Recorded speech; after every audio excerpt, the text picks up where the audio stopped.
देख सकते हो प्लेलिस्ट में अवेलेबल है सेंशन टू गोडू नाम से, और प्लेलिस्ट का लिंक डिस्क्रिप्शन में भी है, तो आप डायरेक्ट वहां पे क्लिक करके भी देख सकते हो। तो जैसे कि हमने प्रीवियस चैप्टर में देखा था, लू जेंग ज़्यूगेई को हरा देता है, तो इंस्ट्रक्टर वैन सोच रहा होता है पक्का इंस्ट्रक्टर ज़ू की हेल्प कर सकता है फ्यूचर में। तो चैप्टर नंबर 39 की स्टार्टिंग होती है, हमें 33 पीक बैटिंग सेंटर का सीन दिखाया जाता है। वहाँ पे डिस्पल्स बैठे होते हैं और आपस में बात कर रहे होते हैं। तो एक डिस्पल बोल रहा होता है तो क्या वो लू जेंग ने ज़्यूगेई को हरा दिया। जो ज़्यूगेई है वो 1 वर्सेस 1 के लिए फेमस नहीं थी, वो ग्रुप फाइट्स के लिए फेमस थी। तो दूसरा डिस्पल बोल रहा होता है जो लू जेंग है वो अपनी स्ट्रेंथ के ऊपर रिलाई करता है और अपनी बॉडी के ऊपर, और ये बस थोड़ा सा लकी हो गया था ज़्यूगेई की केस में, उसके पास इतना भी ज्यादा टैलेंट नहीं है। फिर हमें हुआ टानमिंग और लू जेंग का बैटिंग स्कोर दिखाया जाता है और क्या पैसा मिलेगा उनको वो दिखाया जाता है। अगर तुम हुआ टानमिंग के केस में 5 कॉइंट्स लगाओगे तो तुम्हें 6 कॉइंट्स मिलेंगे जीतने पर, और लू जेंग के केस में अगर तुम 2 कॉइंट्स लगाओगे तो तुम्हें 7 कॉइंट्स मिलेंगे जीतने के ऊपर। तो फिर हमें ज्यूजांग पीक का सीन दिखाया जाता है, जहाँ पे अभी भी डिस्पल्स बहस रहे होते हैं कि लू जेंग सच्ची में बड़ा ज्यादा स्ट्रॉन्ग है। वहाँ पे लू जेंग और हुआ टानमिंग भी साथ में खड़े होते हैं, पर डिस्पल्स बात कर रहे होते हैं। तो एक बोल रहे होते हैं कि जाओ जाओ ये बस बड़ा हो गया, तुम हर बार लू जेंग के ऊपर नहीं लगा सकते हो पैसा। तुम्हें पता है हुआ टानमिंग का स्वॉर्ड इंटेंट कितना ज्यादा पावरफुल है, और हुआ टानमिंग ने अभी तक अपनी फुल स्ट्रेंथ को यूज नहीं किया, ना ही अपनी स्वॉर्ड को निकाला है। तो जाओ जाओ बोलता है तो क्या हुआ, अभी तक लू जेंग ने भी अपनी फुल पावर को यूज नहीं किया है। तो बाकी डिस्पल्स बोल रहे होते जाओ जाओ को कि अगर तुम इतने ज्यादा कॉन्फिडेंट हो लू जेंग के ऊपर तो अपना सारा पैसा उसके ऊपर लगा दो। तो जाओ जाओ बोलते तुम्हें क्या लगता है मैंने अभी तक नहीं लगाया है, मेरे पास जितना भी था मैंने लू जेंग के ऊपर लगाया वो भी स्टार्टिंग से, और मैंने जितना पैसा लगाया था उससे मैंने 3 गुना ज्यादा कमा भी लिया है। अगर तुम्हारे पास इतनी हिम्मत है तो तुम अपना सारा पैसा हुआ टानमिंग के ऊपर लगा के बताओ। तो जाओ जाओ सोच रही होती कि मैं जाओ जाओ हमेशा जो है बैट करना पसंद करता था, पर मैं हमेशा हार जाता था इन सारे जितने भी सालों में ये कंपटीशन हुआ है, और अब जितने भी फ्यूचर में मैचेस होंगे तो लू जेंग मैं वो सब तुम्हारे ऊपर ही लगाऊंगा, तो गुड लक। तो इंस्ट्रक्टर वन बोल रहे होते लू जेंग को कि ग्रुप स्टेजेस के मैच अब कंप्लीट हो चुके हैं और अभी तक 13 लोग हैं जिनको कोई भी डिफीट नहीं कर पाया है, और उनमें से सिर्फ तुम और हुआ टानमिंग स्काई रेलम में है और बाकी सब सेलेस्टियल रेलम में है। मुझे लगता है कि आगे के मैचेस बड़े ज्यादा टफ होंगे, तो अगर तुम नहीं जीत पाओगे तो तुम सरेंडर भी कर सकते हो। तो लू जेंग बोलता है इंस्ट्रक्टर वन तुम्हें चिंता करने की कोई जरूरत नहीं है, मुझे अपनी लिमिट्स का पता है। तो फिर रेफरी अनाउंस करते हैं कि एडवांस प्लेसमेंट राउंड अब स्टार्ट होता है। तो जो फर्स्ट राउंड है उसमें ड्रिजल पीक का लू जेंग वर्सेस ज्यूजांग पीक का ज़ोउडान। तो डिस्पल्स बोल रहे थे कि लू जेंग की जो जीतने वाली स्ट्रीक थी वो अब खत्म होने वाली है, क्योंकि ज़ोउडान जो है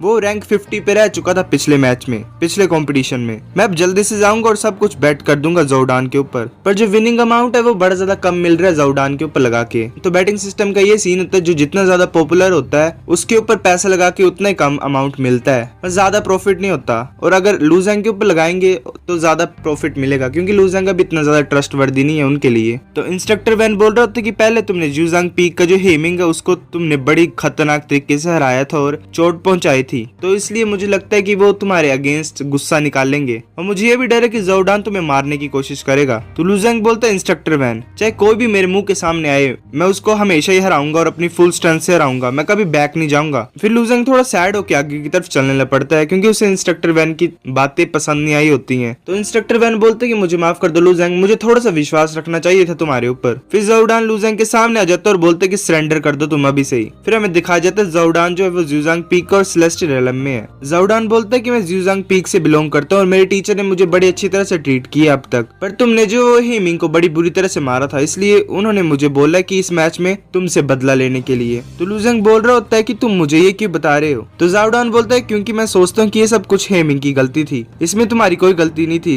रेवेंज लेने के लिए, क्योंकि तुमने अपने फेलो डिसिपल का ही बदला लिया है हेमिंग से। तो लू जेंग बोलता है हाँ ग्रैंडमा हुआ भी देख रही होती है इसको। तो लू जेंग बोलता है इसका क्या मतलब, तुम हेमिंग का बदला लोगे अब मुझसे। तो ज़ोउडान बोलता है कि जो तुमने अभी बोला वो गलत नहीं है, पर मैं तुम्हारी जान नहीं लूंगा यहाँ पे। लू जेंग बोलता है ब्रदर ज़ोउडान मुझे तुम्हारे विचार बहुत अच्छे लगे और मैं उसको रिस्पेक्ट भी करता हूँ, पर अभी जो है वो जीतने वाला डिसाइड नहीं हुआ है, और मुझे पता है कि अगर मैं हार भी जाऊंगा तब मेरे को ब्रदर ज़ोउडान जो है वो सरेंडर करने का मौका देगा। तो ज़ोउडान बोलते तुम ऐसे सोच रहे हो तो ठीक है, पर अब फाइट को स्टार्ट करते हैं। फिर ज़ोउडान अपने ब्रश को बाहर निकाल देता है और जिससे ब्लैक कलर की इंक निकल रही होती है। लू जेंग सोच रहे होते कि ये बड़ा ज्यादा अजीब है, इसकी इनिशिएट एनर्जी तो इंक में कन्वर्ट हो रही है, पर ये इतना ज्यादा में अमेजिंग नहीं है, मैं अपनी इनिशिएट एनर्जी को यहाँ पे यूज नहीं करूंगा। फिर लू जेंग अपने ड्रैगन स्किल्स को एक्टिवेट कर देता है और उसकी तरफ आगे बढ़ने लग पड़ता है। लू जेंग ज़ोउडान को पंच मारने लगता है, पर ज़ोउडान अपने ब्रश से जल्दी से सील वर्ड लिख देता है हवा में, और जो लुजेंग का पंच होता है वो काउंटर हो जाता है। लुजेंग बोल रहा होता है कि ये क्या हुआ, मैं मूव नहीं कर पा रहा हूँ, मेरी फिस्ट जो है वो सील हो गई ऐसा लग रहा है। फिर लुजेंग अपने दूसरे हाथ से पंच करने लगा होता है, तो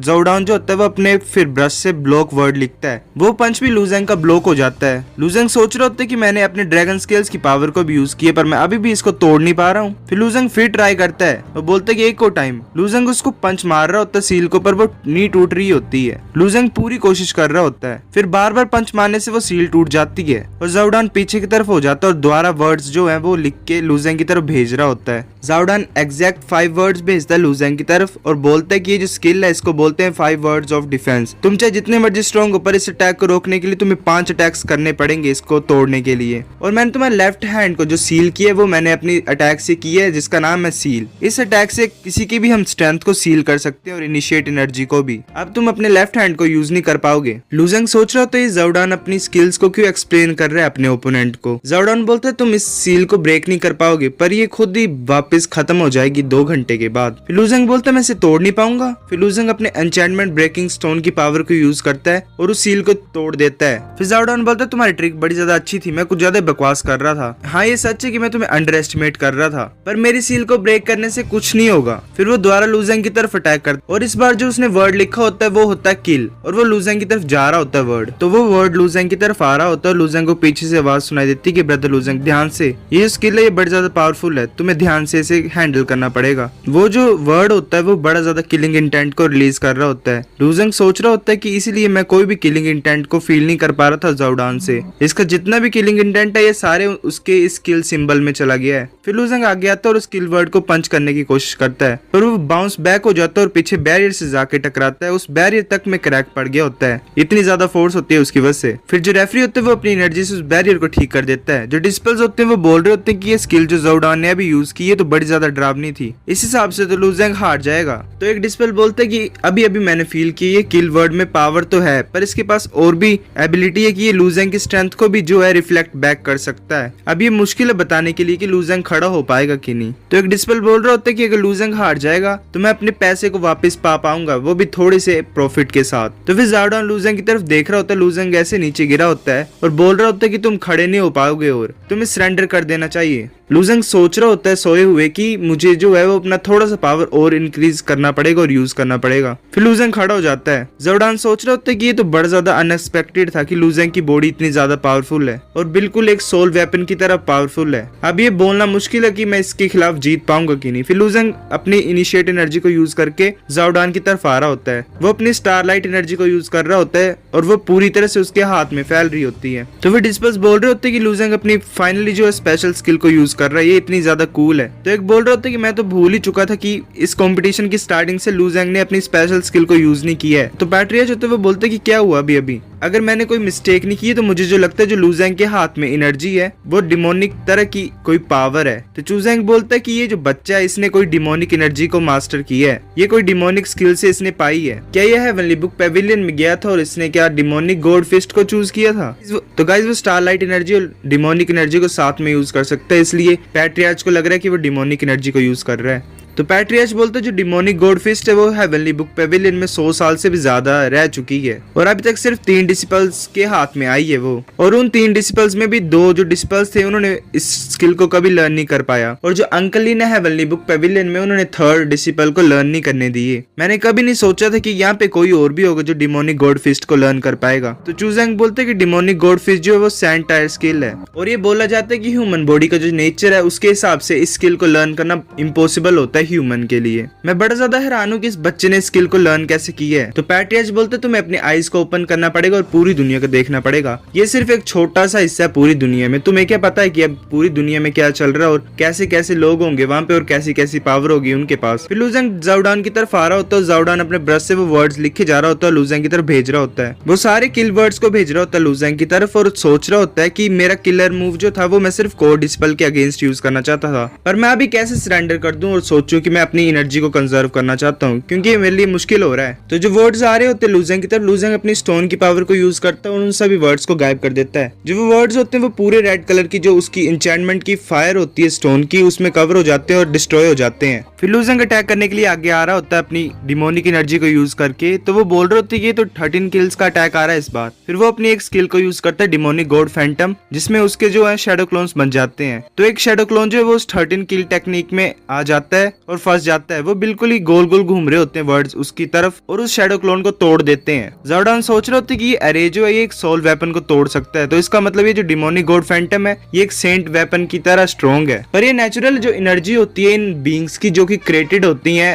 तो वो पावरफुल नहीं होती है ओरिजिनल की तरह। तो लुजेंग क्या सोच रहा है, ये अपने फेक्स को क्यों भेज रहा है आगे। पर ये जो नेचुरल एनर्जी से बॉडीज बनी होती है वीक होती है, मतलब ओरिजिनल से। लुजेंग बड़ा सही प्लान कर रहा है। फिर जो 13 किल टेक्निक से वो जो होता है एक फैंटम लुजेंग का वो टूट जाता है। हमने प्रीवियस चैप्टर में देखा था ज़ोरडान लुजेंग की तरफ अपना 13 वर्ड्स किल टेक्निक को यूज करता है, पर उसके काउंटर के लिए लुजेंग अपने डिमोनिक गॉड फैंटम्स को भेजता है और लुजेंग का एक फैंटम उस टेक्निक में आ जाता है और वो फैंटम तबाह हो जाता है। चैप्टर नंबर 40 की स्टार्टिंग होती है। ज़ोरडान सोच रहा होता है कि अगर स्ट्रेंथ को कंसीडर करें 13 किल टेक्निक की, तो 3 किल सिंबल यूज हुए एक डिमोनिक गॉड फैंटम को खत्म करने के लिए, और अब मेरे पास सिर्फ 10 किल सिंबल्स बचे हुए हैं और इस किल की पावर डिक्रीज होते जाएगी जैसे जैसे किल सिंबल्स डिक्रीज होते जाएंगे। तो ज़ोरडान फिर से वर्ड लिखने लगा होता है अपने ब्रश से और बोल रहा होता है कि तुम सेकंड लेयर ऑफ स्काई रेलम में ही हो, सिर्फ तुम मेरे खिलाफ नहीं जीत सकते हो। फिर ज़ोरडान बिल्कुल ही हैरान हो जाता है क्योंकि जो फैंटम उसने डिस्ट्रॉय किया होता है अपने 13 किल टेक्निक से, क्योंकि वो दोबारा रीजनरेट हो रहा होता है। वो बोल रहा होता है कि इसकी इनिशिएट फॉर्म जो है वो रीजनरेट भी हो सकती है, ये कितनी ज्यादा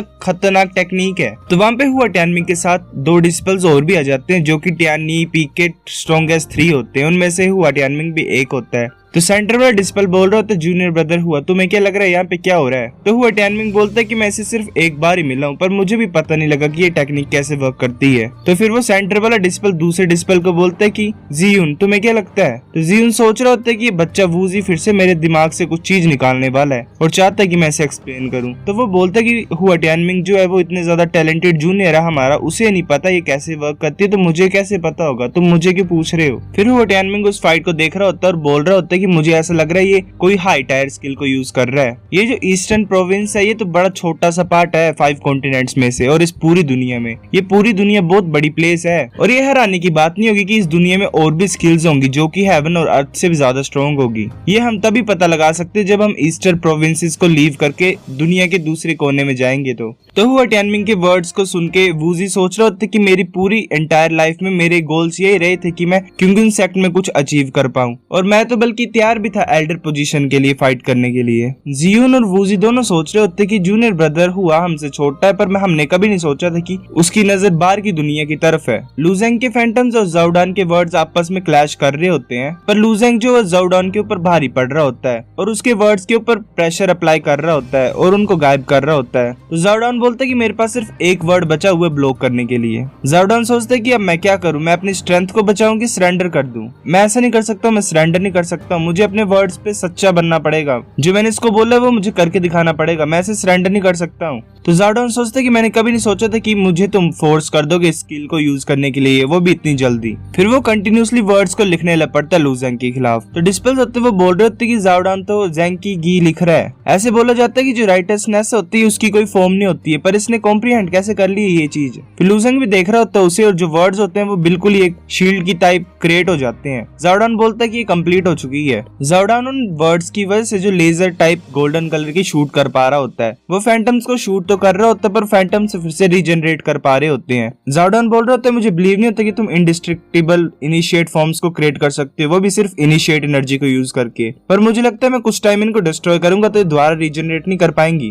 वो कंटिन्यूसली फैंटम्स की तरफ अटैक कर रहा होता है अपनी लेजर से जो कि उन वर्ड से आ रही होती है, पर वो फैंटम्स फिर से रीजनरेट कर रहे होते हैं। लुजेंग सोच रहा होता है कि हाँ ये सच है कि डिमोनिक गॉड फैंटम्स जो हैं वो डिस्ट्रॉय हो सकते हैं, मुझे ऐसा लगता है कि मुझे इसकी ये पावर को रोकना पड़ेगा। फिर लुजेंग अपने सारे फैंटम्स को ज़ोरडान की तरफ भेज देता है, बस ज़ोरडान उन्हें डिस्ट्रॉय कर देता है, पर वो फिर से रीजनरेट होकर ज़ोरडान की तरफ अटैक करने लग पड़ते हैं और उस टेक्निक को तोड़ने की कोशिश कर रहे होते हैं। ज़ोरडान सोच रहे होते हैं कि जेंग की गी जो टेक्निक है वो डिस्ट्रॉय नहीं हो सकती, ये क्या करना चाहता है। वो कंटिन्यूसली लेजर शूट कर रहा होता है फैंटम्स की तरफ और उनको डिस्ट्रॉय कर रहा होता है। फिर जो फैंटम्स होते हैं वो डिस्ट्रॉय होना स्टार्ट हो जाते हैं। ज़ोरडान खुश हो जाता है और बोलता है कि ये अब शुक्र है डिस्ट्रॉय तो हो रहे हैं। फिर ज़ोरडान जाओडान के जो वर्ड्स होते हैं वो लेजर शूट कर रहे होते हैं फैंटम्स की तरफ और फैंटम जो है उनको अब्सॉर्ब करने स्टार्ट कर देते हैं। जाओडान सोच रहे होते हैं अब्सॉर्ब ये कैसे कर सकते हैं ऐसा। वो सोच रहे होते हैं कि ऐसा लग रहा है कि मैं ऐसे अपनी एनर्जी को वेस्ट कर रहा हूँ फैंटम्स को डील करने के लिए। अगर मैं लूजेंग को डिफीट कर दूंगा तो फैंटम्स खुद ब खुद ही गायब हो जाएंगे। फिर वो लूजेंग की तरफ अपने लेजर का अटैक करने लग पड़ता है। वो लेजर बिल्कुल लूजेंग की तरफ आ रहा होता है पर लूजेंग उसे बाल बाल डोज करता है। वो लेजर इतनी ज्यादा पावरफुल होती है कि वो जो डिस्पेल होता है हुआ टियानमिंग के पास उसके पास से निकलती है वो और पीछे डैमेज क्रिएट कर देती है ग्राउंड पे। तो रेफरी बोलता है बाकी डिस्पल्स को कि तुम पीछे हट जाओ वरना तुम में खतरा हो जाएगा।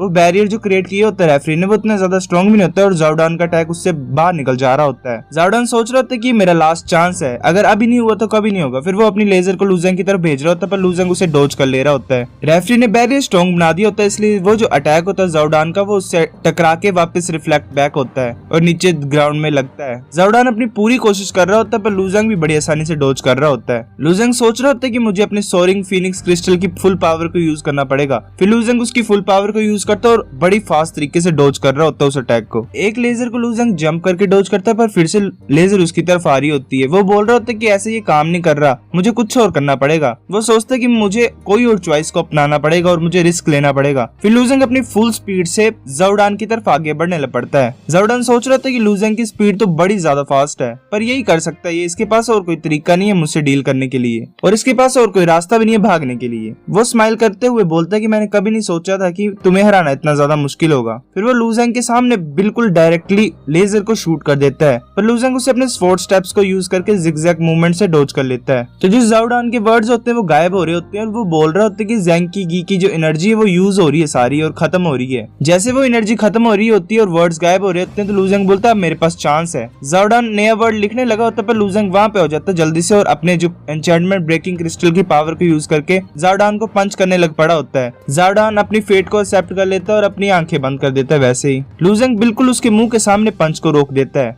जाओडान बोल रहा था कि ब्रदर लूजेंग जो है वो दूसरों को फॉरगिव कर सकते हैं तो मैं जो जाओडान है वो रिस्पेक्ट करता हूँ तुम्हारी चॉइस को और ये जो मैच है मैं हार चुका हूँ। तो फिर रेफरी अनाउंस कर देता है कि ड्रिजल पीकर लूजेंग जीता इस फाइट को। डिस्पेल्स बोल रहे होते हैं कि ऐसे ओवर हो गए इतनी जल्दी। तो एक डिस्पेल बोल रहा होता है कि जाओडान तो पूरा जेंटलमैन है, उसने अपनी हार को मान लिया। तो एक डिस्पेल होता है जिसने बैट लगाई होती है जाओडान के ऊपर, वो रो रहा होता है और बोल रहा होता है कि मेरे सारे सेट पॉइंट्स मैं सारे अपने स्क्वायर क्रिस्टल्स को यहाँ पे हार चुका हूँ। पर जाओ बड़ा ज्यादा खुश होता है और वो बोल रहा होता है कि मेरे पास अब 10,000 स्क्वायर क्रिस्टल से भी ज्यादा है, अब मैं और भी ज्यादा बैट करूंगा लूजेंग के ऊपर। लूजेंग अरीना से वापस आ रहा होता है तो इंस्ट्रक्टर वैन अपने हाथ उसके कंधों के ऊपर रखते हैं और बोलता है लूजेंग तुम हमारे ड्रिजल पीक के स्टार हो। जोयुन भी बोल रहा होता है कि ऐसा लग रहा है मुझे कि ये ड्रिजल पीक की रेपुटेशन को नीचे से ऊपर लेके जाएगा। फिर हमें दिखाया जाता है लूजेंग वहाँ पे बैठा होता है और जो उसके बाद जो मैचेस हुए थे 2 डिस्पेल्स के खिलाफ हे यान पीक के, उन्होंने स्टैंडर कर दिया था लूजेंग के खिलाफ मैच को स्टार्ट होने से पहले ही और इसकी वजह से जो नेक्स्ट मैच स्टार्ट हो गए हैं और जो मैच का नाम है वो है राउंड रॉबिन मैच। इसमें जो है वो कोर डिस्पेल्स भी पार्टिसिपेट करते हैं। इंस्ट्रक्टर वैन भी बोल रहा होता है आप कोर डिस्पेल्स फाइट कर सकते हैं राउंड रोबिन मैच में। तो रेफरी अनाउंस कर देते हैं कि फर्स्ट राउंड रोबिन मैच होगा वांग युन का जो है ड्रिजल पीक का कोर डिस्पेल अगेंस्ट जेन हुआन लिंग पीक का पू जिंगयू। तो वांग युन वहां पे हमें दिखाया जाता है वो आ जाता है, वो होता है क्विंगन सिक्ट का कोर डिस्पेल सेलेस्टियल एलम में। डिस्पेल्स बोल रहे होते कि वांग युन अभी से फाइट करने लग पड़ेगा। जब last time all peak competition हुआ था तो वो तो ऐसे गायब हो गया था, अब पता नहीं इसकी स्ट्रेंथ कितनी ज्यादा इंक्रीज हुई है। तो एक डिस्पेल बोल रहे होते कि मैं देखना चाहता हूँ इसका मैच लूजेंग के खिलाफ। सो गाइस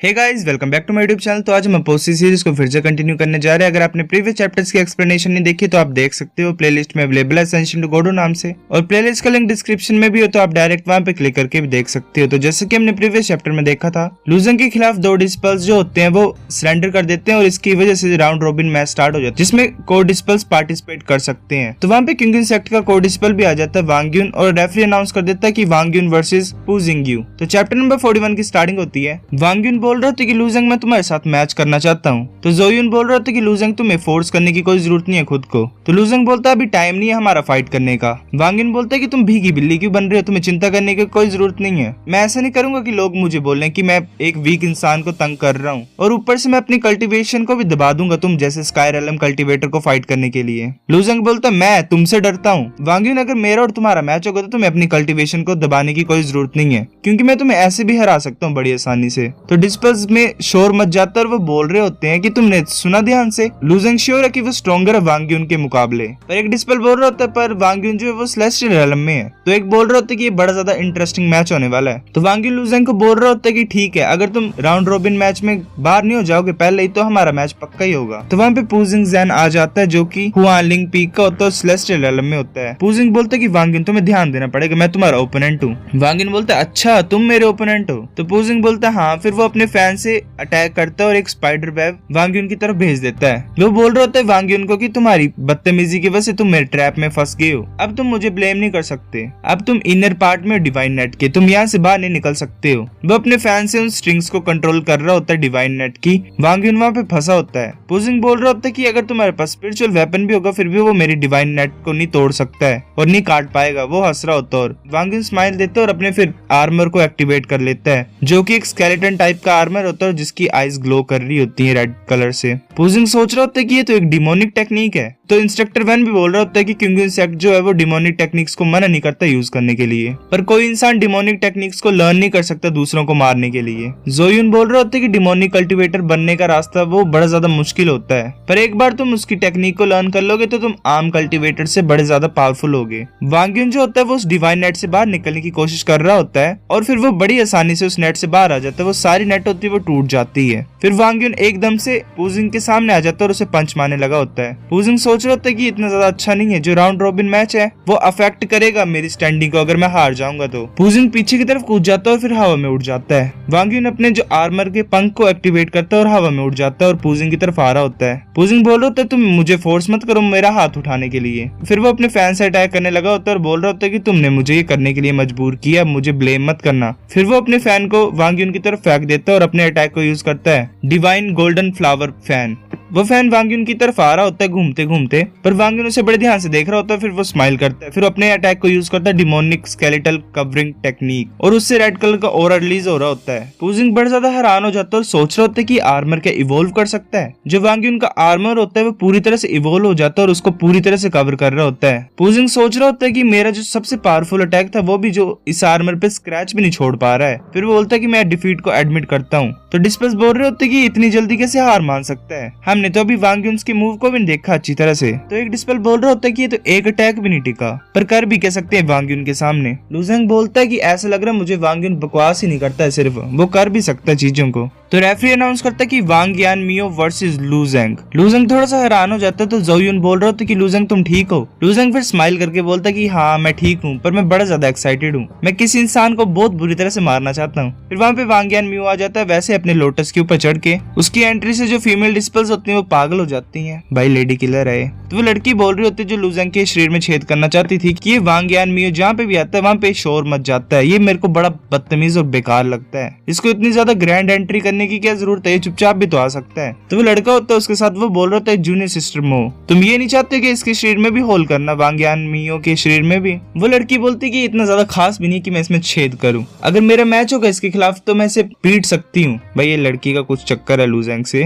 वांग यान मियो आ जाता है लूजेंग के सामने और बोल रहा होता है कि हमारा 3 साल का प्रॉमिस अभी पूरा नहीं हुआ है, तुम इतना ज्यादा स्ट्रॉन्ग बनने की ज्यादा कोशिश नहीं करनी चाहिए, अगर फाइट करने चाहते तुम तो मैं थोड़ा सा होल्ड कर लूंगा। लूजेंग बोलता होल्ड तुम्हें चिंता करने की कोई जरूरत नहीं है। वो हंसता और बोलता ये बड़ा ज्यादा अच्छा जोक था। वांग यान मियो बोल रहे होते कि कैसा जोक। तो लूजेंग बोलता पहली बात मैं नहीं चाहता तुम अपनी पावर्स को होल्ड करो, तुम क्वालिफाइड नहीं हो ऐसा करने के लिए, और दूसरी बात ये अगर तुम मेरे सिस्टर का दिल चाहते हो तो वो तुम सपने में ही ले सकते हो। तो जो डिस्पल्स होते हैं उनमें शोर मच जाता है, वो बोल रहे होते क्या लू यान जो लूजेंग की छोटी बहन है। तो दूसरा डिस्पल बोल रहा होता है ये कैसे हो सकता है, अगर ये सच है तो ये दोनों भाई बहन का टैलेंट तो बड़ा ज्यादा स्ट्रॉन्ग है, ये कैसे हो सकता है, ये तो बड़ी ज्यादा हैरानी की बात है। तो एक डिस्पल बोल रहा होता है अच्छा इसलिए लूजेंग का थोड़ा मूड खराब था रिसेंटली, ये इसकी वजह से था वांग यान मियो की वजह से, क्योंकि उसकी बहन को छेड़ रहा था। फिर वांग यान अपनी एनर्जी से लोटस को क्रिएट कर लेता है, लोटस को क्रश करके बोलता है कि लूजेंग अब तुमने सक्सेसफुली मुझे गुस्सा दिला दी है। फिर वो और भी लोटस को क्रिएट कर देता है अपने अराउंड और बोलता है पर ये एक्सपेक्ट मत करना मुझसे कि मैं मिस्टेक करूंगा, क्योंकि मैं गुस्सा हूँ इसलिए तुम्हें पे करना पड़ेगा जो तुमने मुझे अभी बोला है। फिर लूजेंग भी अपने डिमोनिक गॉड फैंटम्स को क्रिएट कर लेता है। जो पैट्रियाच होता है वो बोल रहा होता है कि एल्डर जू, मुझे लग रहा है मेरा रोल जो है पैट्रियाच का वो ऐसे बेकार सा है, तुम्हें क्या लगता है। तो जो एल्डर जू होता है वो बोल रहा होता है कि पैट्रियाच तुम ऐसा क्यों बोल रहे हो। तो पैट्रियाच बोलता है इस डिस्पल लेवल के पास बड़ा ज्यादा पोटेंशियल है और ऊपर से लू यान का ब्रदर है और मैं क्योंकि सेक्ट का पैट्रियार्च हूं, पर मैंने अभी तक इसके बारे में कुछ सुना क्यों नहीं है। तो एल्ड्रेजो भी बोल रहा होता है अब मुझे नहीं पता इसके बारे में। तो पैट्रियार्च बोलता है कि मेरे पास बड़े ज्यादा क्वेश्चंस हैं इन्वेस्टिगेटर्स के रिलेटेड। उन्होंने ये कभी रिपोर्ट नहीं किया मुझसे कि लू ज़ेंग जो है वो प्यूगेटरी माउंटेन में गया था पहले। क्या वो अंधे हो गए हैं क्या? ये अभी तक मुझे रिपोर्ट क्यों नहीं किया गया? इसको इन्वेस्टिगेट करो मेरे लिए। एल्ड्रेजो के पसीने छूट गए होते हैं, वो बोलता है ठीक है मैं ऐसे ही करूंगा। वांग यानमियो जो होता है वो अपने लोटस को एक रोप टाइप में क्रिएट कर रहा होता है और लू ज़ेंग की तरफ भेज रहा होता है। वो लोटस बिल्कुल लू ज़ेंग की तरफ आ जाता है और लू ज़ेंग सोच रहा होता है कि ये बड़ा ज्यादा परफेक्ट है, मैं अब अपनी डिमोनिक इनिशिएट एनर्जी को यूज कर सकता हूँ इन लोटस की पावर को यूज करने के लिए और उनको एब्जॉर्ब करने के लिए। लू ज़ेंग एक लोटस को पकड़ लेता है और उसको एब्जॉर्ब करने की कोशिश कर रहा होता है, पर वो लोटस एक्सप्लोड हो जाता है। लू ज़ेंग बाल बाल बचता है पीछे कूद के, पर फिर भी जो उसका प्रेशर होता है एक्सप्लोजन का वो उसे थोड़ा सा पीछे की तरफ धकेल देता है। लू ज़ेंग वांग यान की तरफ देख रहा होता है और वांग यान बोलता है मुझे पता है तुम्हारी इनिशिएट एनर्जी बड़ी ज्यादा अजीब है, जब मैंने तुम्हें लास्ट टाइम प्यूगेटरी माउंटेन में तुमसे फाइट की थी ऐसा लग रहा था कि तुम मेरे लोटस को खा रहे हो, पर तुमने ये कैसे सोच लिया कि तुम मेरे खिलाफ जीत सकते हो, वो भी अपनी इनिशिएट एनर्जी की वजह से ही। फिर वांग यान अपने लोटस के ऊपर चढ़ के अपने ओरा को रिलीज कर रहा होता है। उस प्रेशर की वजह से लू ज़ेंग दब रहा होता है बड़े गंदे तरीके से। वांग यान बोलता है कि तुम्हारे साथ फाइट करने के टाइम मैंने ये कभी नहीं सोचा था कि मैं इस टेक्निक को यूज करूंगा, मैं चाहता था कि तुम सिंसियरली डिफीट को एडमिट कर लो। तो लू ज़ेंग बोलता है कि तुम्हें अपनी टेक्निक पे काम करना चाहिए, अपने बकवास करने पर नहीं। ये सिर्फ 10 टाइम्स ज्यादा नॉर्मल ग्रेविटी से, ये मेरा कुछ नहीं बिगाड़ सकती। अगर तुम इतने कर सकते हो तो तुम वेट करो मेरा तुम्हारी स्किल को डिस्ट्रॉय करने के लिए। तो वांग यान फिर अपनी फिंगर को यूज करता है और बोलता है कि मैं थोड़ा सा और ज्यादा हैवी बना सकता हूँ। फिर वो अपनी फिंगर को मूव करता है और बोलता है फ्लावर पिकिंग फिंगर, और जो वेट होता है वो बड़ा ज्यादा इंक्रीज हो जाता है। लू ज़ेंग का वेट इतना ज्यादा इंक्रीज हो जाता है उस ग्रेविटी की वजह से कि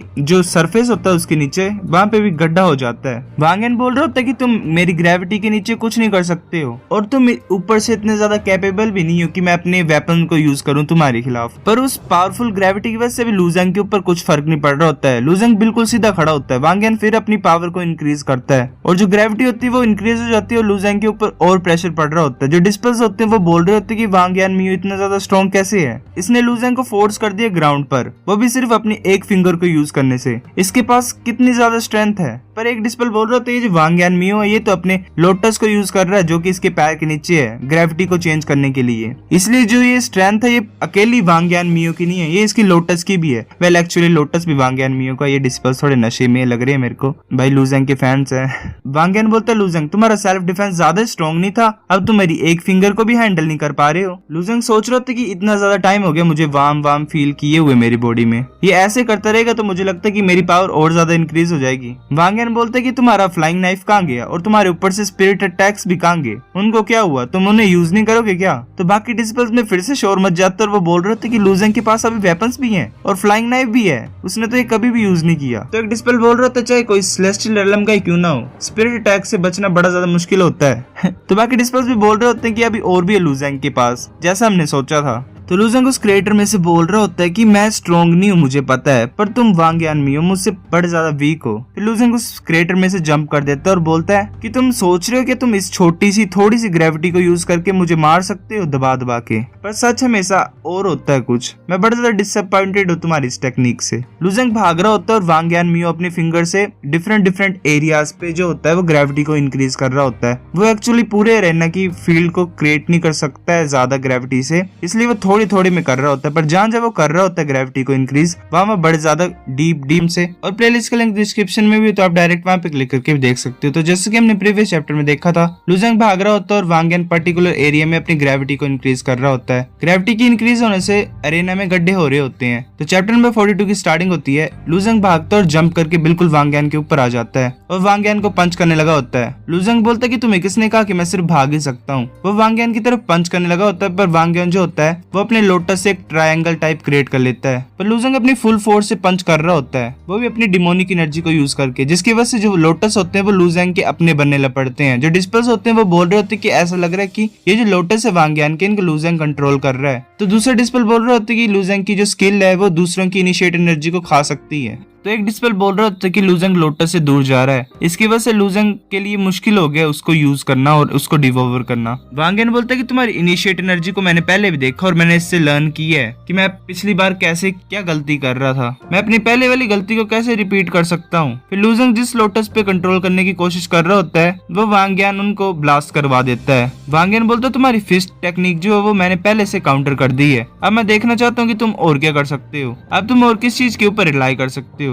लूजेंग बोलता है चलो मेरे पास कुछ नहीं है फिर भी तुम मेरा क्या ही उखाड़ सकते हो। तो वांग यान बोलता है कि तुम क्या सोच रहे हो कि तुम अनडिफीटेबल हो, तुम्हें कोई हरा नहीं सकता क्योंकि तुम्हारे पास स्ट्रॉन्ग स्किन और बोन्स हैं। फिर वांग यान अपनी स्वॉर्ड को बुला लेता है। जो डिस्पेल्स होते हैं वो बोल रहे होते हैं कि इस स्वॉर्ड से तो बड़ी ज्यादा स्ट्रॉन्ग एनर्जी आ रही है, ये नॉर्मल डिवाइन वेपन नहीं लग रहा हमें। वांग यान बोलता है इस स्वॉर्ड का नाम जेंटलमैन स्वॉर्ड है। भाई ये कैसा नाम है, ये यूनलोंग डायनेस्टी में क्युंगलोंग एम्परर के द्वारा चलाई गई स्वॉर्ड है। तुम्हारी बॉडी स्ट्रॉन्ग है तो चलो देखते हैं ये मेरे ब्लेड को ब्लॉक कर सकती है कि नहीं। लूजेंग स्माइल करता है और बोलता है एंशिएंट डिवाइन वेपन, ये अमेजिंग लग रहा है मुझे, पर इसका अमेजिंग और ना अमेजिंग लगना तभी हम फाइंड कर सकते हैं जब ये मेरे को काट पाएगी। फिर लूजेंग अपने डिमोनिक गॉड फैंटम्स को यूज करता है और वांग यान की तरफ भेज रहा होता है। वांग यान अपने लोटस के ऊपर होता है। फिर वांग यान छोटे छोटे लोटस को क्रिएट करता है और उन सभी फैंटम्स को एक ही साथ में अटैक कर देता है। वो फैंटम्स पीछे जाके गिरते हैं। वांग यान बोल रहा होता है मुझे नहीं पता तुमने कैसे किया, तुम सेकंड लेयर ऑफ स्काई रेलम में हो पर तुम्हारे पास इतनी ज्यादा स्पीड कैसे है। लूजेंग वहां से भाग रहा होता है और वांग यान उसके पीछे पड़ा होता है स्वॉर्ड को लेके।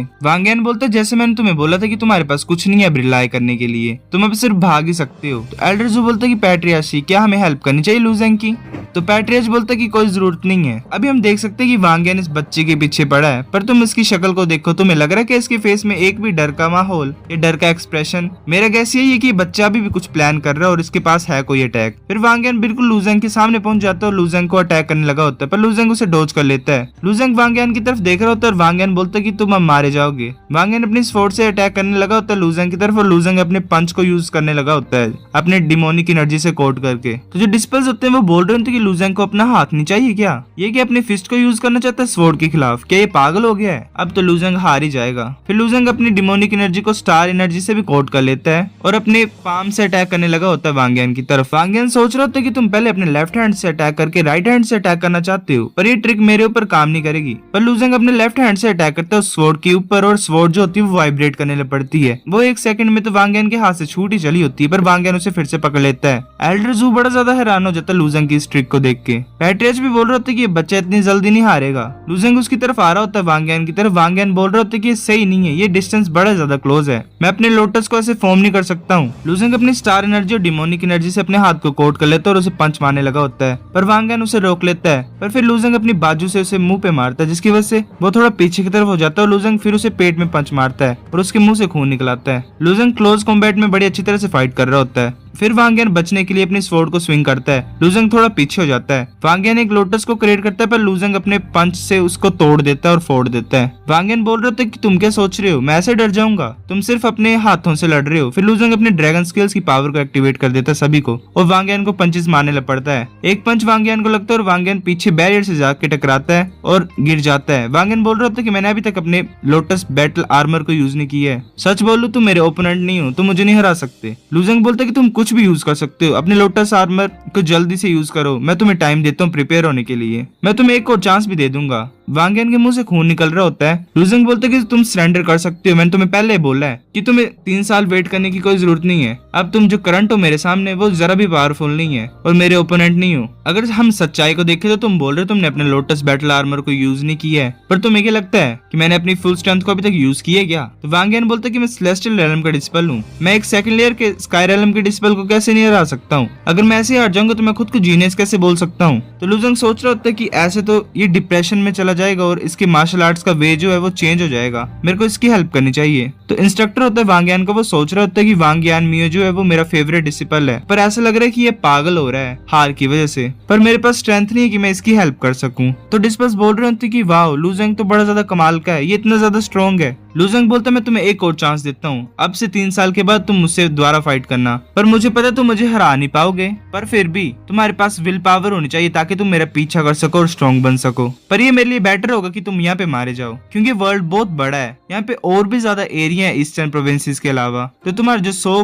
कॉल्ड प्राइड है, तुम्हारा जो घमंड है, वो तुम किस लिए रखते हो? तुम खुद के बारे में कुछ ज्यादा नहीं सोच रहे हो? तो जो इंस्ट्रक्टर होता है वांग यान का, वो बोल रहे होते लुजेंग तुम जीत चुके हो, तो तुम वांग यान को क्यों तंग कर रहे हो? तो लुजेंग उसकी नहीं सुनता और बोलता है वांग यान को कि ऐसे क्यों नहीं करते कि तुम वापिस चले जाओ और ट्रेन करने लग पड़ो सीरियस होके। वांग यान इन वर्ड्स को सुन रहा होता है, फिर अपने सिर को ऊपर की तरफ करता है और उसको लोटस कवर कर लेता है। जो डिस्पेल्स होते हैं वो बोल रहे होते हैं कि वांग यान तो एक्चुअली में एनलाइटेंड हो गया, वो एक लोटस में बंद हो जाता है। तो डिस्पेल्स होते हैं वो बोल रहे होते हैं तो बड़ा ज्यादा क्लोज था पागल होने के लिए, पर ये कैसे अब एनलाइटमेंट को पा सकता है? ये पक्का लुजेंग का कमाल है। तो इंस्ट्रक्टर होता है वांग यान का, वो भी हैरान हो जाता है और बोलता है ये कैसे हो सकता है? तो पैट्रियच बोल रहा होता है कि दूसरे को तंग करने वाले वर्ड से उसने एक्चुअली प्लान कर रहा था ये हेल्प करने की उसको, ताकि वो सही रास्ते में आ जाए। हमें ऐसा लग रहा है कि हमने लुजेंग को अंडर एस्टिमेट किया है। फिर वो लोटस टूटता है और वांग यान बाहर आ जाता है। वांग यान बोलता है कि पहले मैं कभी नहीं समझ पाया कि मैं कैसे हार गया, पर अब मैं समझता हूँ सब कुछ। जब से मैं तुम्हें मिला हूँ तो मैंने यही सोचा कि ऑल पीक कंपटीशन बड़ा ज्यादा बुरा मेरे लिए और बोझ है मेरे लिए। पहले मैंने सोचा था मेरा मैच जो तुम्हारे खिलाफ था वो बड़ा ज्यादा आसान होगा और मैं तुम्हें बहुत बुरी तरह से हिला दूंगा,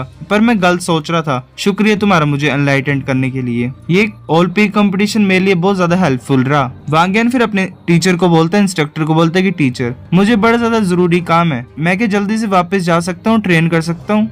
मुझे ये डर है कि मैं अब पार्टिसिपेट नहीं कर सकता हूँ नेक्स्ट मैचेस में जो भी ऑल पीक कंपटीशन में होंगे। तो जो टीचर होता है वो बोलता है यान मियो मैं परमिट करता हूँ, ये ठीक है, तुम वापस जा सकते हो। फिर यान मियो वहां से लीव कर जाता है अपने लोटस में। फिर हमें फिर्मामेंट इमोर्टल और पर्पल स्काई इमोर्टल दिखाए जाते हैं। फिर्मामेंट इमोर्टल बोल रहा होता है कि ये लुजेंग जो है वो बड़ी जल्दी इंप्रूव कर रहा है अपनी स्ट्रेंथ को, अगर हम इसे यहीं पे नहीं मारेंगे तो ये हमारे ऊपर पक्का रिवेंज लेगा। तो पर्पल स्काई बोल रहा होता है कि हाँ, अगर हम इसे नहीं रोकेंगे कॉम्पिटिशन में तो हमारे लिए ये बड़ा ज्यादा डेंजरस हो जाएगा, पर हमारे पास कोई नहीं है इसको रोकने के लिए कंपटीशन में। तो फिर्मामेंट इमोर्टल बोलते हैं नहीं, हमारे पास जियांग शीली है अभी भी। तो पर्पल स्काई इमोर्टल बोलते हैं कि क्या तुम सजेस्ट कर रहे हो कि हम शीली को भेजें लुजेंग को मारने के लिए? तो फिर्मामेंट इमोर्टल बोल रहा होता है क्या ये तुम्हें सेफेस्ट ऑप्शन नहीं लग रहा है? पर्पल स्काई इमोर्टल बोलते हैं कि टियानगोंग मैं तुम्हें सजेस्ट करता हूँ कि हम गिव अप कर देते हैं। शीली जो है वो मेरा डिस्पल है, अगर वो लुजेंग को मार देगा तो पर तुम्हें लगता है जो इंस्ट्रक्टर सू है वो हम मेरे पीछे आएगी? तो फिर्मामेंट इमोर्टल बोलता है सू लिंगयून जो है वो अपने बिजनेस से बंधी हुई है रॉयल कैपिटल में, उसकी अलग ही प्रॉब्लम्स चली हुई है रॉयल फैमिली में, तो उसके पास इतना ज्यादा टाइम नहीं होगा लुजेंग के बारे में चिंता करने के लिए। तो पर्पल स्काई इमोर्टल बोलता है ठीक है। फिर वो शीलिंग को ऑर्डर कर देता है कि तैयार रहो, तुम्हें लुजेंग को मारना पड़ेगा। शीलिंग बोलता है ठीक है मैं समझता हूँ। फिर रेफरी अनाउंस कर देता है कि यूनिपी का क्वांजियो यान वर्सेस को डिस्पल मो युनजिन। तो उस लड़की की फाइट होती है और वो बोल रही थी कि सीनियर ब्रदर पी, मेरे को बड़ा ज्यादा बुरा लगता है लड़कियों से फाइट करना। तो उसका सीनियर ब्रदर पी बोलते है क्यों, तुम भी तो लड़की हो? तो वो बोलती है क्योंकि लड़कियां बड़ी ज्यादा वीक होती हैं। तो फिर हमें दिखाई जाती है क्वांजियो आन जो कि यूनिपीक की होती है, स्काई रेलम 9th लेयर में होती है, और जो लड़की होती है जो लुजेंग के शरीर में छेद करना चाहती है उसका नाम होता है मो युन जिन, जो कि क्यूंग इंसेक्ट की को डिस्पल और सेलेस्टियल रेलम में है। डिस्पल्स बोल रहे होते हैं कि तुम्हें क्या लगता है कौन सी लड़की ज्यादा स्ट्रॉन्ग है? तो एक डिस्पल बोल रहा होता है मुझे लगता है मो युन ज्यादा स्ट्रॉन्ग है क्योंकि वो को डिस्पल है। तो एक डिस्पल बोल रहा होता है कि ये मुश्किल है बताने के लिए क्योंकि क्वांजियो यान जो है वो बड़ी ज्यादा गिफ्टेड है और उसका बड़ा ज्यादा टैलेंट है, उसे सिर्फ 2 साल लगे हुए थे स्काई रेलम की 9th लेयर में पहुंचने के लिए। मुझे लगता है कि ये कर सकती जो लू यान ने किया था उस साल और मिरेकल्स क्रिएट किए थे। तो ड्रिजल पीक का एक डिस्पल होता है क्वीन गैंग जो कि स्काई रेलम 3rd लेयर में होता है। वो बोल रहे होते हैं मैटर नहीं करता कौन कितना ज्यादा स्ट्रॉन्ग है, मेरे ओपिनियन में वो ज्यादा इंपॉर्टेंट होगा अगर ये अपने कपड़ों को फाड़ने स्टार्ट कर देंगे तो जितनी ज्यादा ये अपनी बॉडी को एक्सपोज करेंगे उतना ज्यादा अच्छा होगा, और खासकर अपने प्राइवेट बॉडी पार्ट्स को। भाई ये लड़का ठरके और ड्रिजल पीक के नाम को खराब कर रहा है। क्वांजियो यान भी उसकी तरफ देख रही होती है तो मोकन स्टेज से उतर के उसकी तरफ आने लग पड़ती है। सो गाइस चैप्टर नंबर 42 इतने थे। अगर आपको वीडियो पसंद आई तो लाइक करनी भी, फिर भी लाइक कर दो, शेयर करो अपने दोस्तों के साथ।